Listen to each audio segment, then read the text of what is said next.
Is it manipulation if you're doing your job, but you know that the other person is going to react in a way that's unhinged, that paints them in a poor light? So you do it anyway, because when they do that thing, it actually gives you more evidence and documented proof of everything that's happening and supports your case. Yesterday morning, I got a third notice from the HOA that basically documents everything that happened with this RV situation being ditched in the middle of the road. This is a photo.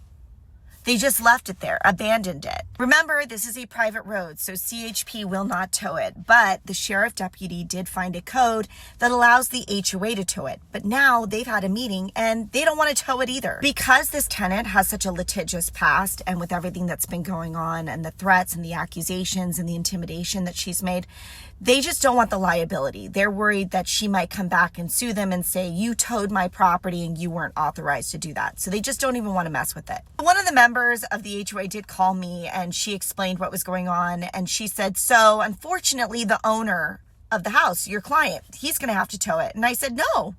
So we're not towing it. For the very same reason that you, the HOA, don't want to tow it. You don't want the liability. And legally, you're able to. We have no legal right to tow this vehicle. We don't own the road. It's not even on his property. And to put the cherry on top, I'm not even sure this tenant is the registered owner. We did happen to find an old registration.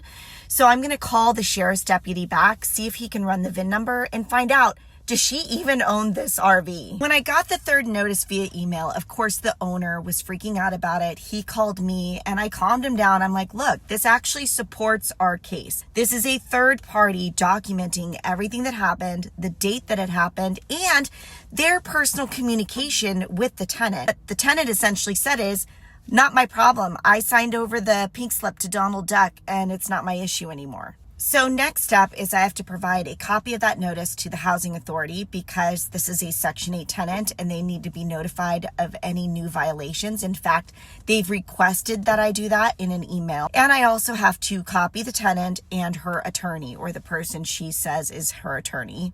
This was her response. At the end of it, she did say that I was using this as leverage to manipulate them. Someone did mention in a comment that I should stop responding to her because it's just triggering her and giving her that dopamine effect. I have to follow the letter of the law. I have to document things. There are things that I have to respond to. I have to do it in a professional way. If that triggers her, that's kind of not a me problem. That's a her problem. I will say that although I can't control whether or not she gets triggered, I can use it against her in a court of law.